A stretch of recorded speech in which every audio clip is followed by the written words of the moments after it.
How's it going, everyone? Unretired here, and today it is just a little preview of the Crucible DLC. So as you can see, I am on my Saboteur, my Firestorm Saboteur, and I've already done a couple games of the Crucible, so I just want to show you first how to start it off, right?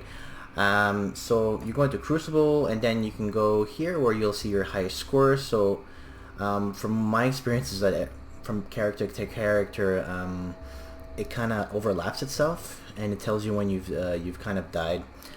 So yeah, pretty much that's how you go into it, and you have different levels. Aspirant, as soon as you reach the wave 100, you get Challenger, and it would be the same thing for Gladiator.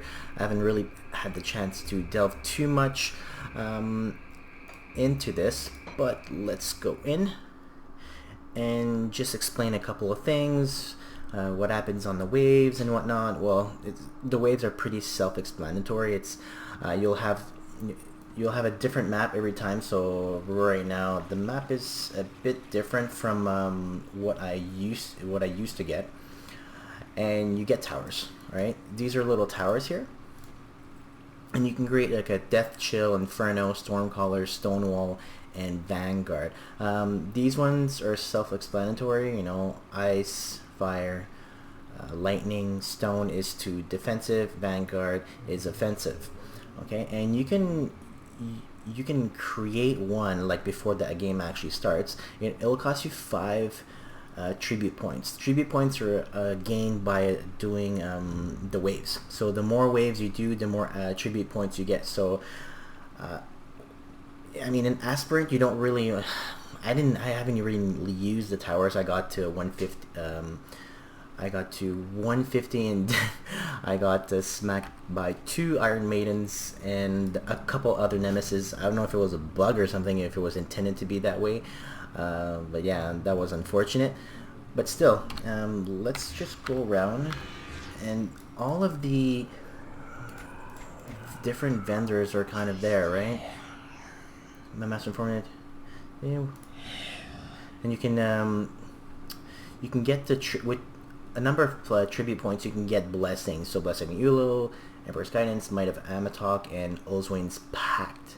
Okay, so you'll need to save those tribute points if you're doing Aspirant. Aspirant, don't really spend them on the towers right away. You can fool around if you want to get achievements and whatnot, but I didn't really do that much with towers. More in Challenger than anything else. And you have your other vendors here, your smith, your stash, and your inventor here to salvage and dismantle. So you can pretty much prepare yourself before the waves actually happen. And how do you start the waves? Well, you just speak with this guy. There you go, and you just eliminate the enemies that come out right here. See that. And as you can see, there's a timer at the top. So the faster you go, the more it'll give you a ×2, ×3. The highest it went for me is I think ×10. I don't know if it goes higher than 10 or not. And the waves are pretty random at the beginning. It's very easy. Afterwards, you'll get some elites. You'll get some champions. As you can see, these are really easy, right? You hardly need to do anything, and the waves will start again. Let's go until 10, and it will show you afterwards if there's any kind of boss. The bosses of the end of the waves are usually represented by a skull. So let's come on, let's hurry this up here. Come on. And you'll get some.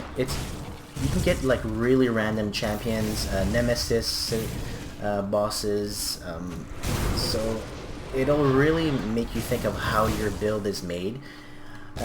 If there's one thing is that it's not a free content. It is well, it's on a discount at the moment, but if you were a Kickstarter backer, you do get the game, I believe.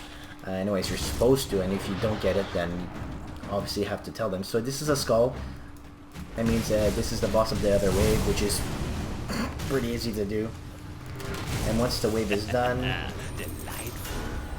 as you can see, it gave me 1 tribute point, which is really nothing. And as you can see, my score multiplier is by 10, so the faster you go, the more damage you do and whatnot, you get a higher score. The highest score that you get will be represented on the Crucible scoreboard when you start your character.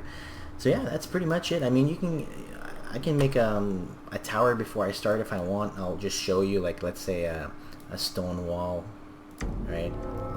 I'll spend that, and it'll go on these plaques here, right?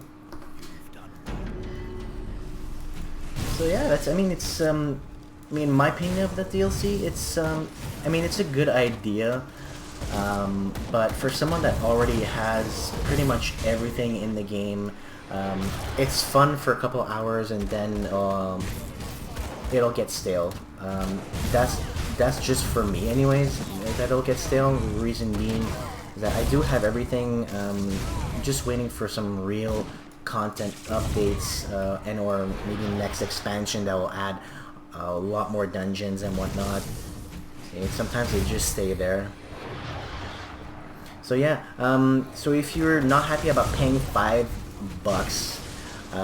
then don't get it. No one's forcing you, to be honest, to get the DLC. I've seen lots of people complain about it, but it is entertaining to say the least. You might get bored of it after a while, but try it out once you get the Gladiator, and maybe put a comment in the comment section to tell me how that is, because I haven't done the Gladiator yet, since I really haven't had that much time on it. So yeah, so that's pretty much it, guys. Thanks for watching. This is the Crucible.